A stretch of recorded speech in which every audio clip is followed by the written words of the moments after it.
Hallelujah. Let's pray. Father God in heaven, we thank you once again, O Lord, for this another opportunity and privilege to humble ourselves before you, to be once again be filled, O Lord, to be corrected, to be encouraged, and Lord, to learn from thy word. Thank you, Holy Spirit, be our teacher and be the one to speak to each one with the needs of all your people. Even your servant whom you're going to use, just hide me behind your cross, O God, that your name alone be glorified. In Jesus' name, Amen. Amen. Maraming pong salamat. Tayo po ay maupo sa presensya ng Panginoon. At magandang hapon po muli. Ganon din po sa ating mga kapatiran na naka-join sa atin online. Amen. So sabi nila sa mga nanonood online, pero alam po natin na yung mga nasa online, hindi lang po kayo nanonood, kundi kasama po namin kayo sa Espiritu na nananampalataya at pumupuri sa ating Panginoon. Amen? So alam ko po mga kapatid na sa buhay ng isang simula nung tayo ay nananampalataya ay may mga maraming dumaraan sa ating buhay. Amen? Katulad din po, sabi nila ang buhay ay parang isang panahon. Pabago-bago ang panahon. Tama po ba? Sa Western or I think in other nations, they experience 4. Kaya nga may 4 season na inumin. Sa Pilipinas, wet and dry season lamang. Pero anuman pong season o anong tawag doon? Panahon ang nararanasan natin sa ating buhay ay maraming salamat. Laking pasasalamat natin sa Diyos dahil nasa presensya niya tayo at kilala natin siya. Kasama natin siya dito. Amen? Amen. Kasama natin siya saan man tayo pumunta. Kasama natin siya sa anumang laban ng ating buhay. Kasama natin siya. Sino man ang ating makakasalamuha ay kasama natin siya. Amen? Sabihin mo sa katabi mo, kasama mo ang Diyos ngayon. Kasama natin ang Diyos. Hallelujah! Nandito ang presensya ng Diyos. Nandito ang presensya ng bawat isa. At ayun nga, sabi ko kanina, sa lahat ng panahon ay nandyan ang Panginoon. Katulad nung si Hesus Kristo, nung kasama niya ang kanyang mga disipulo na pumunta sila sa ibayong dagat. O, basahin po natin. Mark chapter 4 verse 35. Ayan. When Jesus calms the storm, that day when evening came, he said to his disciples, "Let us go over to the other side." Leaving the crowd behind, they took him along. Just as he was in the boat, there were also other boats with him. The furious squall came up, and the waves broke over the boat, so that it was nearly swamped. Jesus was in the stern, sleeping on a cushion. The disciples woke him and said to him, "Teacher, don't you care if we drown?" He got up, rebuked the wind, and said to the waves, "Quiet, be still." Then the wind died down, and it was completely calm. He said to his disciples, "Why are you afraid? Do you still have no faith?" And 41, they were terrified and asked each other, "Who is this? Even the wind and the waves obey him." Disipulo yung mga yan, mga kapatid. Sila po yung mga disipulo, kasama ni Hesus Kristo sa araw-araw na kanyang pagtuturo ng buhay na salita. Ngunit, nakita nila, okay, so mahimbing si Hesus Kristo na tulog sa boat. Pero nung dumating, makita ng mga disipulo ang storm, bagyo, hindi lamang po siya basta ulan. Sabi nila, maliit na ba ang ulan?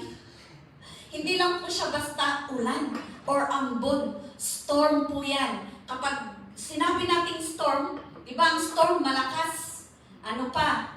Mahangin. Malakas ang hangin. Pwede kang dalhin ng hangin.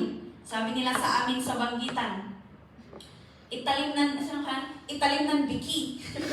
Dali kitayaw. Biki is yung house ng chicken. So, pwedeng ka pa lang yung house mo, pwedeng dalhin ng storm dahil sa kanyang kalakasan.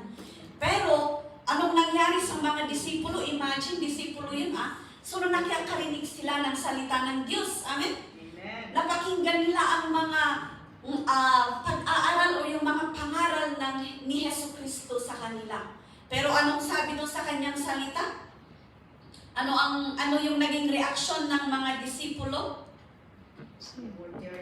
Yes, they were terrified. Kapag terrified, hindi lang po sila basta natakot. Magkakasamang emosyon, maaaring yung puso at utak nila wala na sa katinuan o hindi na normal na mag-isip. Ganon minsan, kapag may bagyo or may unos sa ating buhay, we do not know already what to do or where to go. Because, anong tawag doon? Dinidistract tayo ng bagyo. Dinidisturb tayo ng bagyo. Kaya ginising nila si Jesucristo.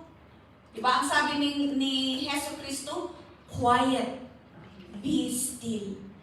Ano po yung tandang padamdam doon? It signifies strong emotion. Quiet, be still. Ay, bagyo, kinausap niya at tumila ang bagyo. So, it was ano ang tawag doon? Humina or tumila yung storm. Sino kaya ang makakagawa nun sa atin? I remember when we went to the shelter with si Pastora Ida kahapon. Dala-dala namin yung susi. Paano susihan yung first gate? May stroke. Sige, so tinawagan namin si Manang Mercy kasi hindi nga namin nabuksan. You use your right hand. Use our right hand. Ikaw nga, Pastora. Wala ka din. Ikaw naman. Anong tawag doon? Dahan-dahan kong inikot. Nabuksan, dumating kami doon sa second na door. Iba yung pinasukan ng doon sa first. Ay, wag yan, hindi yan. Pag ganun kasi namin, dire-diretso. So, ang akala namin doon, mali pala. Tinawagan ulit namin si Manang Mercy. Pag yung, sabi niya, yung doorknob ang susihan ninyo. So, pumunta kami. Pero ginaganon namin. Tinatanggal namin yung from the first na namin. Wala. Hindi talaga matanggal. Nag-i-speakintan na si Pastor Ida. Lord, hindi ito ang dahilan na malilate kami sa service. Nag-i-speakintan. In Jesus' name. Pag ganun ko, click, natanggal. So yun, praise God. Kasi, yung mga disipulo, normal, tao rin sila, amen? Normal na may pag-aalala. Pero at that time na nagkaroon sila ng takot at pag-aalala, alam nila kung kanino sila tumawag. They call unto Jesus. Pero ano yung sagot ni Jesus? Anong sabi niya doon sa verse 40 or 39? Ayon. 39. He said to his disciples, 40, why are you so afraid? Bakit ka takot na takot, kapatid? Sabihin mo nga, tapatin mo, takot ka ba? Takot ka ba sa bagyo? Takot ka ba sa ulan? Why are you so afraid? Do you still have no faith? So kung tutuusin, if you are going to read this one and understand, kung ikaw ay takot, wala kang pananampalataya. Amen? Sabi niya siya, why are you so afraid? Do you still have no faith? Kung takot ka, wala kang pananampalataya. Wala kang tiwala sa Diyos na sinasabi mo.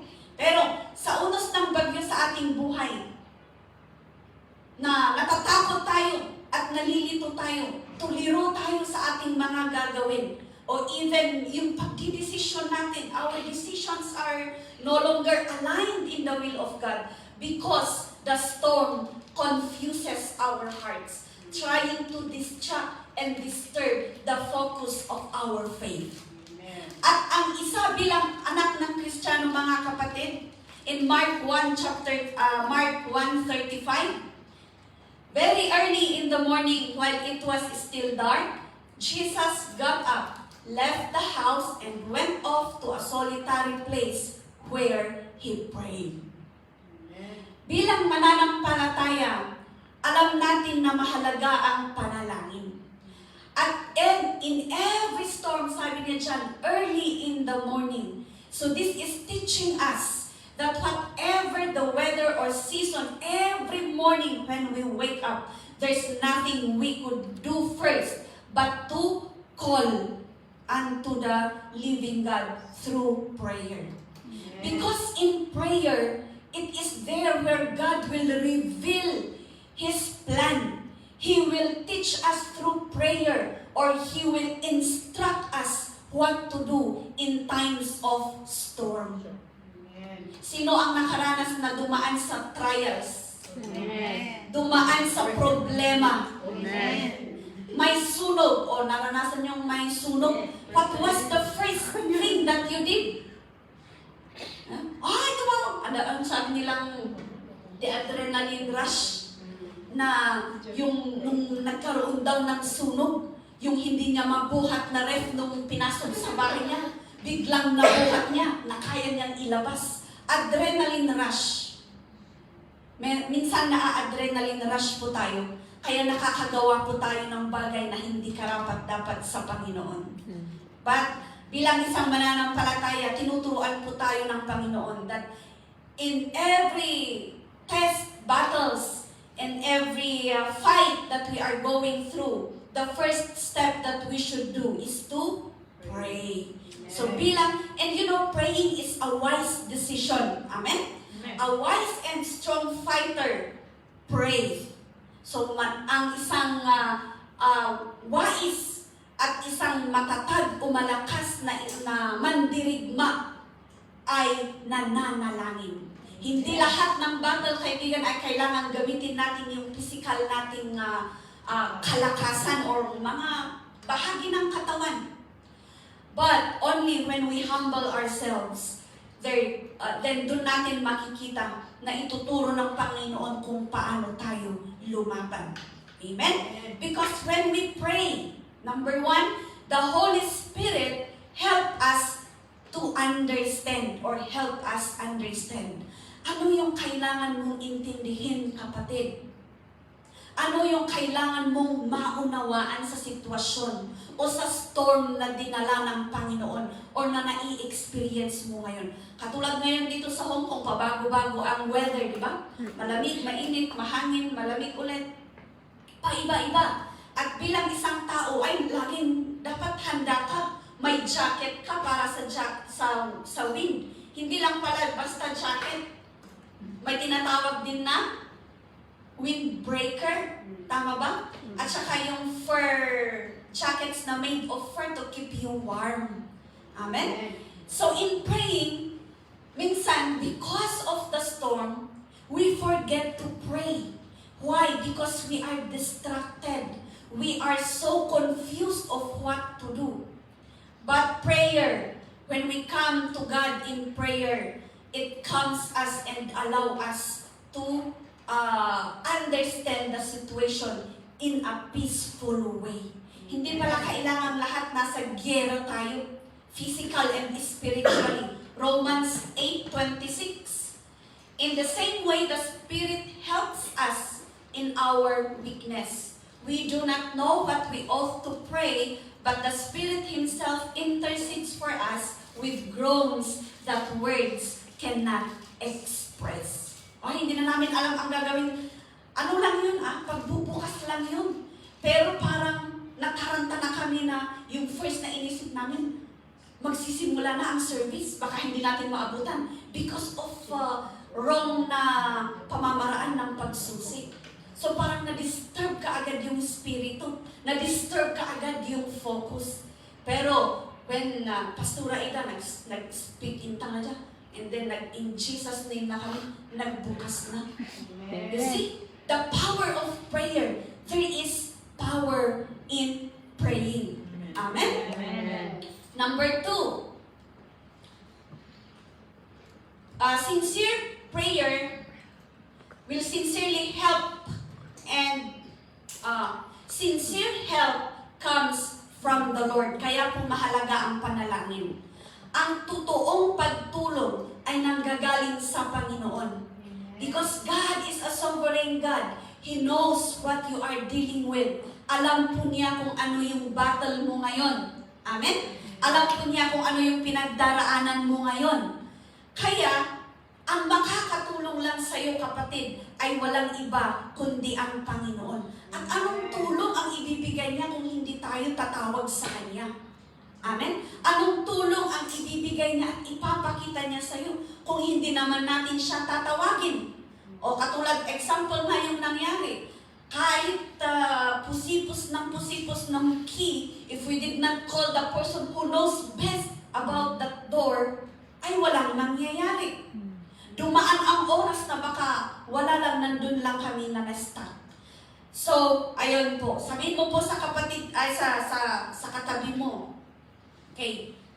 Your help is the Lord. Your help is Ayan. Psalms 108 verse 12. Ano po ang sabi dyan? Give us aid against the enemy, for the help of man is worthless. Amen. Alam ko po na marami tayong mga kaibigan. Amen po ba? Pag may problema at uno sa ating buhay, yung first na tinatawagan natin, pamilya natin. Yung first na tinatawagan natin, kaibigan natin. Pero hindi mo alam, yung kaibigan mo temporary at anong tawag doon, limited yung tulong na kaya niyang ibigay. Pero kapag Diyos ang hinarap at kinausap natin, it is unending at limitless po ang tulong na ibibigay niya. Amen? I remember when nung nasa may seminar ang Sun School noon sa Manila. So habang nasa bus kami, travel going to Manila. Kasi ang 2 days, 3 nights, baliktad, 3 days, 2 nights yung seminar. So matutulog kami doon ng 2 gabi. Eh yung housing pala is an old house. At yung mga kasamahan ko, kasi baguhan ako noon, yung mga kasamahan ko, kinukwento nila na about sa natulugan nila na ganito, ganyan. Kasi every year na may seminar, doon sila natutulog, doon sila naka-house.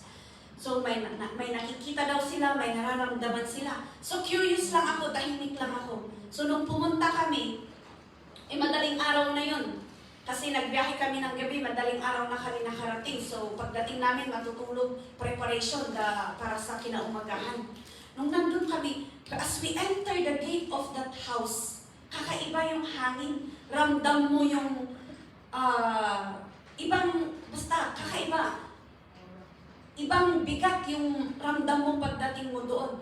So pagdating namin, syempre dahil puyat, natulog ka agad. So natulog the following day, and then pumunta na sa seminar, and then bumalik. The second night, doon na. Sabi ko, dito na lang yata ako sa sofa matulog kasi ang dami natin doon sa loob. At hindi naman ako nag-recruit ng kasama kong doon matulog, pero sabi nila, sige, dito tayo matulog. So 4 yata kami doon. 4, 2 kami, isa sa sahig doon ako. May 3 sofa doon, tapos isa sa sahig. Yung kasamahan namin isang lalaki doon sa upuan na rocking chair na katabi nung sa kusina. Natulog naman kami, so we have that devotion kasi Christian school nga din yun. We have devotion and then natulog kami. So pag hindi ko namalayan, bigla akong nagising. Alam mo yung tulog na tulog tapos bigla akong didilat. Kasi mula sa aking, anong tawag doon, talampakan, alam niyo yung pakiramdam ng ginabugbog? Nga dati, parang maliliit na tudok-tudok at tudok na. Parang yun ang pakiramdam ko, 2 paa na paakyat. Ay, doon ako nag-i-speak in tongue. Tapos, naalala ko yung mga pinag-uusapan nila, yung mga kinuwento nila. Ay, nag-i-speak in tongue ako in Jesus' name, in Jesus' name. Hinanap ko, ay, hindi ko talaga maano. Sabi ko, ay, ang lakas nito, hindi ko kaya. Hinanap ko yung phone ko. It was charging in a table. So, hinanap ko siya. Tapos, nagbukas ako. Even yung kamay ko, nanginginig na hindi mo maintindihan. Sabi ko, hindi naman ito takot. Hindi naman ako takot. Pero bakit ako nanginginig? nga nalami is Jeric na, nga agling-lingat ka. Sabi ko, tapos nag-scroll ako, naghanap ako ng contacts, please pray ganito. And then I sent to Pastor Leon was our pastor that time. So, sakto naman, nag-reply siya, praying. May 3 nag-reply, Pastor Leon, at saka yung 2 kasamahan sa church. So, nag-reply sila, nag-i-speak intang ako doon. Tapos hindi ko alam ba't bigla akong tumayo. Pinuntahan ko yung isang lalaki, kasi tinitignan ko parang, okay ka lang ba? Nagganon lang siya. Okay ka lang? And then pinuntahan ko ulit yung mga kasamahan kong mga ginising ko sila. Kasi hindi ko kaya. Malakas yung espiritu. Hindi ko siya kaya. And then to cut it short, we had our praise and worship. We had, gising nga kayo, mag-praise and worship tayo, ganito. So nag-praise and worship kami, pero medyo matagal. Hanggang sa 2:30 yata yun ng madaling araw, bago totally na humina yung nararamdaman kong ganun. Pero kinaumagahan, may parang bola sa aking tiyan na pagkakain ako, hindi pumasok ang pagkain. Parang that day is mo na naka-stack nga bola na wala naman. So as we went to the seminar, speak in tongue pa rin ako. So I fasted for that time. Nag-speak in tongue. That time now, we are going back to Baguio. Hindi ko alam yung lugar na nilagpasan namin. Yung parang nagtag-abak. And then after that, parang lumabas yung parang bilog na nakasara dito ko. So tignan natin yung kaaway minsan. Minsan, may kwento kasi before that nangyari na I was naglayo rin ako sa panalangin ko doon because I wanted to revive it. I wanted to revive my prayer life. I had gone through prayer. And then doon ako na-test, doon ako dinistract ng kaaway, doon ako dinisturb sa sitwasyon na yun. Kaya alam niyo, my testimony after that is that, thank you Lord. Kasi, nanalangin ako. Thank you Father God kasi hindi ako nagpadala sa takot na nilalagay ng kaaway sa isipan ko at that time. Nananindigan ako na, ay, dakdakkel iti akong musika in the mighty name of Jesus. Yung nag-i-speak in tongue ka doon, praying. That's why that is the power of prayer. The enemy tries to distract and to destroy us. But that through help comes from the Lord. Yung kung kanino lang natin makukuha yung tulong para labanan yun, ay walang iba kundi sa Diyos. And that is through the power of His Holy Spirit. Sabi niya rin, di ba sabi ni Jesus doon, ang sabi niya doon, sa verse, pwedeng balikan po natin yun, sa verse 40, yung sinabi niya doon na, why are you afraid? Do you still have no faith? Diba? Yung takot minsan, it will kill our faith in the Lord. Yung confusions, yung physical na takot na agtig-tigal ka, aglingling at kakinalamis, hindi yung pakiramdam mong nilalamig ka, pero nagsusweat ka, kakaiba yung pakiramdam. Trying to disturb the spirit. That's why I'm very thankful kasi na-restore ako that time in my prayer life before it happens. And then testing comes immediately. Storm comes immediately. The enemy tries to destroy again what is restored in my life. But I praise God because nung tinawag natin siya, ay hindi niya itinagkait yung help na yun. Siguro, di ba yung mga iba, yung mga hindi nila maintindihan sa kanilang pangangatawan na sakit na, hindi alam ng doktor ang sakit mo, hindi nakukuha sa kung kani-kanino sila lumalapit. Tao yung mga nilalapitan nila.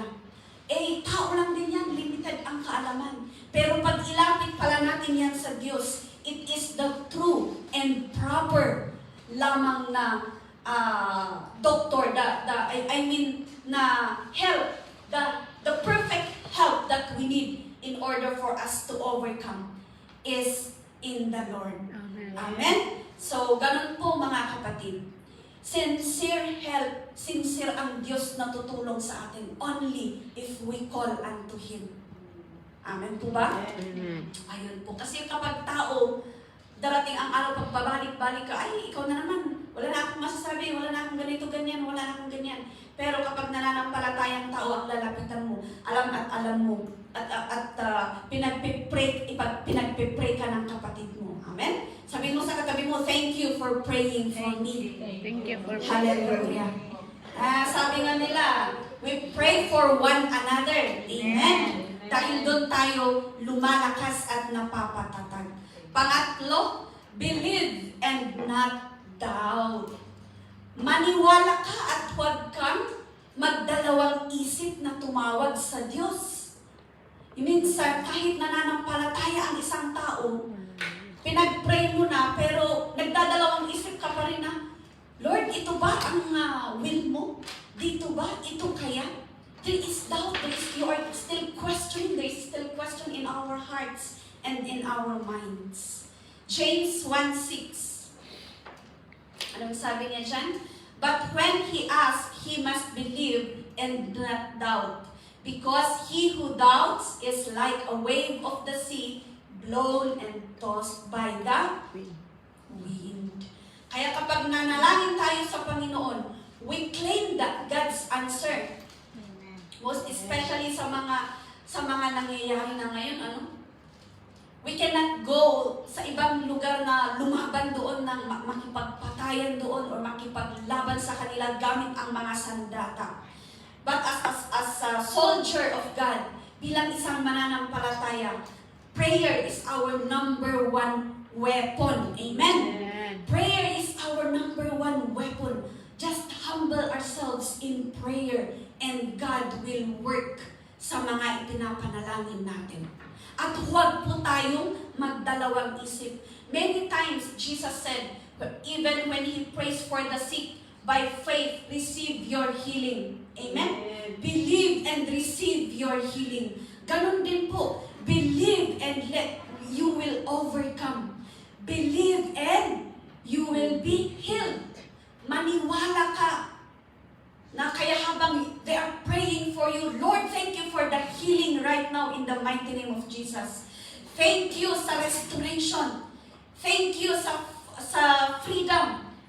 Salamat sa kasagutan ng mga problema na ibibigay mo. Kahit hindi ka pa umakbang, sinagot na ng Panginoon because pinaniwalaan mo.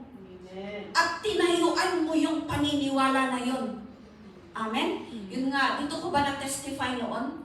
Before we went to Cambodia, sinabihan nila ako, ay, nagdala ka ng 2 box na biogesic. Sabi ko, anong gagawin ko sa biogesic? Eh kasi iba ang panahon doon, baka magkaano. You know what comes in my mind is, Lord, i-check, am I going to Cambodia to drink biogesic? Sa Pilipinas kasi, I don't like medicine, sorry. Hindi ko not to discourage, but for me, kasi hindi ako umiinom ng synthetic na medicine. And ayaw ko rin yung amoy sa hospital. But I was delivered through that kasi nga when we went to hospital visitation, praying for the sick, doon ko na-overcome naman yun.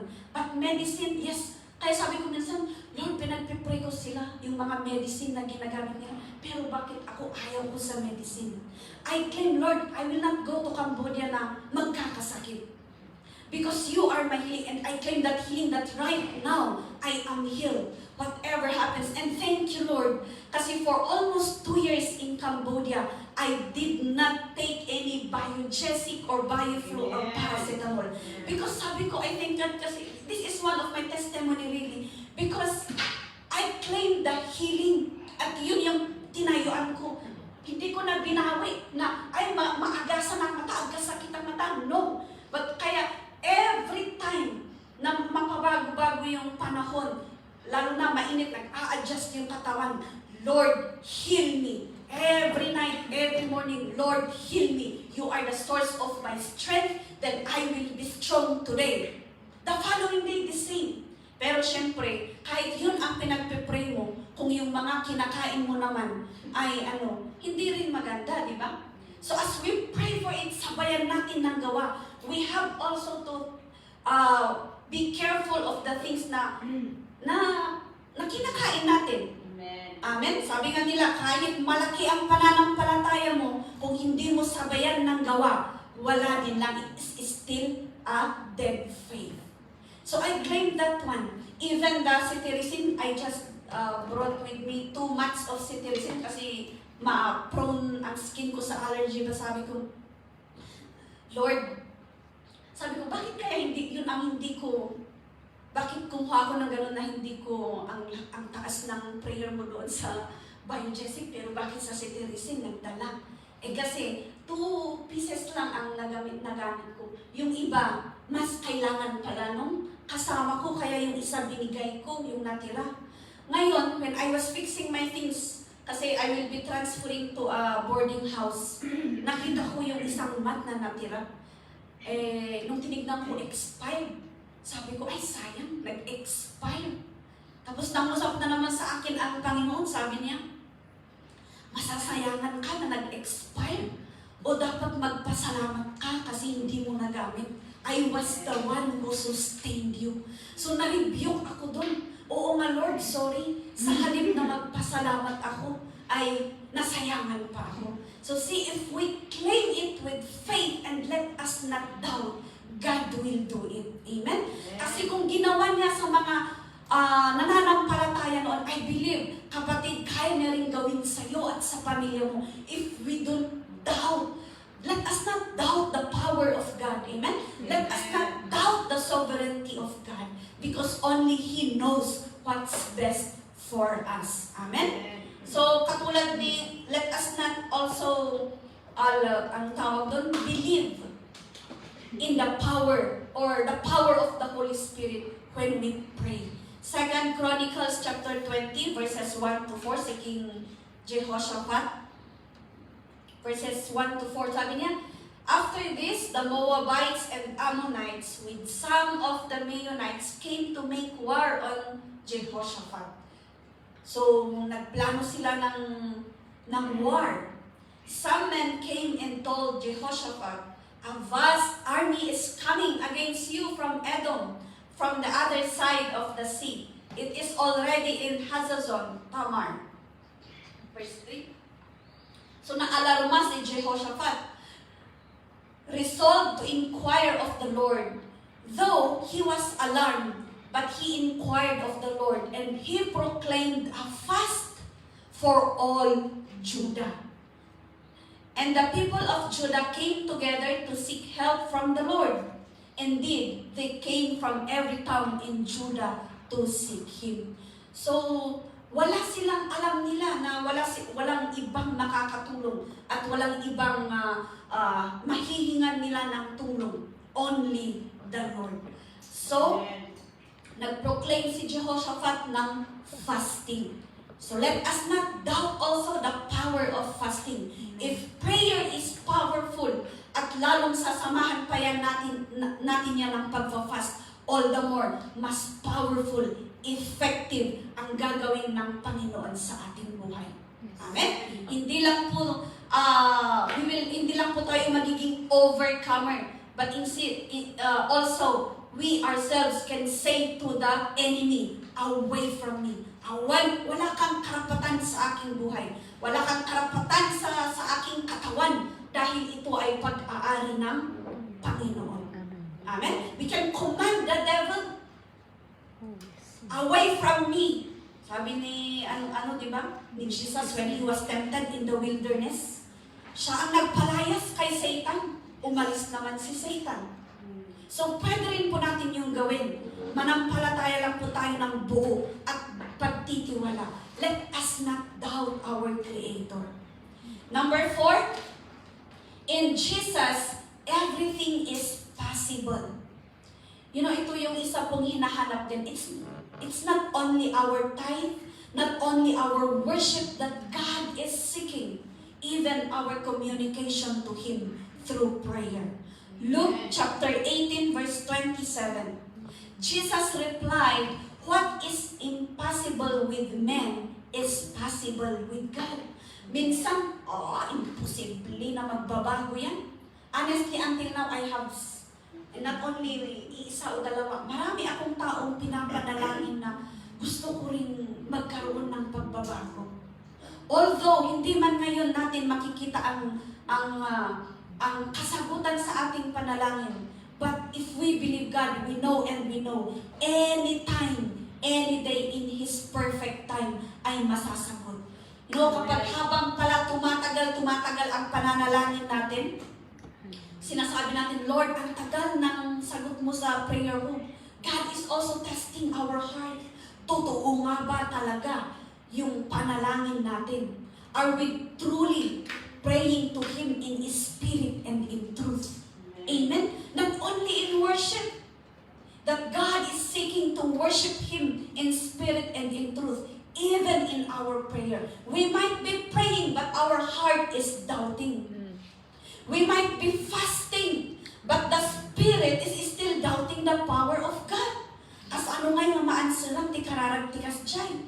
Because when we come to God in praying, that means that we are acknowledging His power.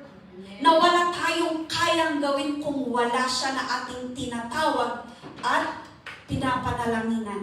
Kaya kung sino man yung pinapanalangin mo, maaaring ang iyong mga pamilya, ang iyong employer, ang employment mo, magtiwala. Let us not stop. The challenge is, baka pag nag-stop mo nang i-pray, okay? The moment na nag-stop kang nag-pray, ay doon pala yung moment din na sasagutin ng Panginoon yung panalangin mo. Nag-stop ka nang nag-pray. Wala na. Sayang. Sayang. Amen? Sabihin mo dyan sa katabi mo, huwag mong sayangin. Yes. Huwag nating sayangin yung mga pinaghirapan natin. Let us continue. Total na nanalangin tayo, seryosohin na natin. Nanampalataya na rin tayo, seryosohin na natin. Sinimulan na natin ipanalangin ang isang tao, seryosohin na natin hanggat siya ay mapunta rito sa church. Amen? And we know na yung pinapanalangin mo in the future, God will use him to pray for you also. Amen. We never know. Kasi yung pananampalataya nga natin, ganito yan. Pataas, maminsan na, taas, pababa. The time that you are in your weakest point, that person whom you prayed might be the one to pray for you as well. Amen? Okay, so everything is possible sa ating Panginoon. So don't tell God you have a big problem. When we pray, lagi na lang problema ang pinapanalangin natin.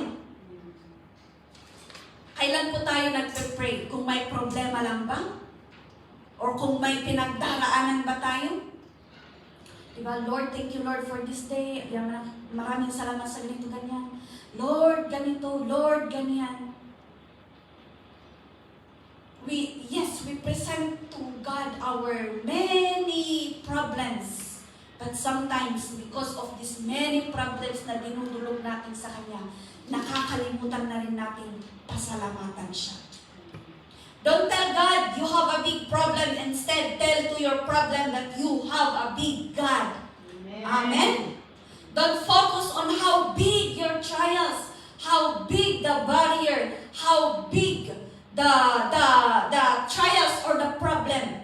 Instead, fix our eyes on how big our God, on how great that what He can do sa ating mga pinagdaraanan. Amen? Amen. So nag-a-ask tayo minsan ng prayer request, pero ikaw na nag-a-ask ng prayer request. Hindi ka nanalangin. You are not connecting to God. Hindi mo naman pinapanalangin. How is that? So big problems vanishes when we still and pray. Let us have that quiet time with the Lord, just like Jesus Christ. Every morning He went to His solitary place to talk to the Father. Diba? Siguro dito sa abroad, naglalaan kayo ng araw at oras na kausapin yung pamilya natin sa Pilipinas, ano? But have we given also that time to talk and call to God?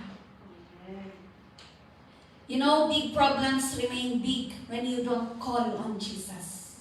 Walang mangyayari sa problema mo, kapatid, o sa pinagdaraanan mo, sa gusto mo, kung hindi mo naman ito dinudulog sa Panginoon. Maybe this is one thing that we have to restore in our life. We might be, yes, we are givers, and that's not bad. We are worshipers, and that's not bad. But how about our communication, our connection, our relationship to the living God? Through our prayer. Alam ko na bilang nakita ko kung paano gumalaw yung kasamahan natin dito, ang bibilis. Maybe in your employment and to your employers, maaring wala kayong oras manalangin. Pero let us not make it a reason na, ay, wala akong oras, Lord. Make a time for it. Minsan yung sobra-sobrang oras ang nabibigay sa Panginoon. Sa halip na maglaan tayo ng oras para sa Kanya. It is not the extra time that we should give to the Lord. But set a time. Desisyonan mo, ikaw mismo. You have to decide it. I will give this time for you. Amen. Number 5, go near and call on Jesus' name or in Jesus. Psalms 145 verse 18. The Lord is near to all who call on Him. To all who call on Him in truth. Kasi parehas lang din sa worship without spirit and without truth, without the truth and without the Spirit of God. So kapag tumawag, sabi niya dyan, kapag lumapit tayo sa Diyos ng buong puso, buong puso natin, and tawagin natin siya, magpakumbaba tayo sa Kanya, nandyan siya, hinihintay Kanya, kapatid. Nandyan lamang siya, handa Kanyang pakinggan. Pero kailangan nating maging totoo sa Diyos. Kailangan natin maging totoo sa ating panalangin. Yung puso natin kailangan buo. At walang, although kahit wala tayong maitago sa Panginoon, we have to open our hearts. Amen? Just open our hearts to the Lord. Give unto Him. Sometimes, He needs or He wanted us to speak it, to confess it with our mouth. Everything, lahat ng bigatin natin, lahat ng paghihirap mo, lahat ng problema mo, He wants us to confess it to Him. Nasabihin natin, i-verbalize natin. Na, Lord, alam mo ang nasa isip ko, alam mo ang nasa puso ko. Diba? Yung prayer natin na ganun minsan, but God wants that intimate relationship. That's why mapapahaba yung prayer mo because you are already in that intimate situation wherein you are facing God face to face. Diba ganun pag halimbawa sa tatay mo, sa nanay mo, mapapahaba yung kwentuhan ninyo, yung paghaharap ninyo dahil lumalim na, napapalalim na yung usapan ninyo. At even yung mga sinesekreto mo sa kanila na hindi mo kayang sabihin ay mas sinasabi mo na dahil napalalim na, there is already that closeness, the close relationship between you. Ganon din po sa ating Panginoon. At yun yung hinahanap ng Diyos sa atin ngayon. Lalong-lalo na sa mga nangyayari sa ngayon, sa mundo, na palala, pasama ng pasama. Not only in the sa nasyon, sa mga nations against nations, even you, even us, even in our surroundings, makikita mo, ganun din ang kaaway sa'yo, ay palala na ang palala ang kanyang ginagawa sa'yo. That is why God is calling you, is warning us to really come to Him in spirit and in truth. Amen? So, He is willing, and He is always available to help and open and to answer us when we are also willing and have that time, that sincere heart to come to Him. Amen? Amen. So, bakit tayo napapalakas? Minsan sabihin natin, ay dahil sa iniinom ko, dahil sa kinakain ko. But God just used those as an instrument upang ipakita at iparamdam sa atin kung gaano siya ka-powerful. Amen. Palakpakan nga po natin ang Diyos na buhay. Hallelujah. And for our conclusion, Jeremiah 33 verse 3. Ano ang sabi niya doon? Call to me and I will answer you. Basahin nga po natin lahat. Go. Call to me and I will answer you and tell you great and unsearchable things you do not know. Tignan natin, kahit hindi natin alam, kayang ipaalam yan ng Diyos only when we call unto Him. Amen? With sincere, wholehearted, at no doubt. Amen? Let us not doubt God. Hallelujah. Thank you, Lord. Let's pray. Father God in heaven, thank you once again for reminding us, O Lord, to continually na mag-communicate sa iyo, ang tawagin ka sa anumang panahon, anumang sitwasyon sa aming buhay ay wala po kaming ibang maaasahan. Wala po kaming ibang mahihingan ng tulong, kundi ikaw lamang na aming tagapaglikha at nakakaalam ng buong buhay namin.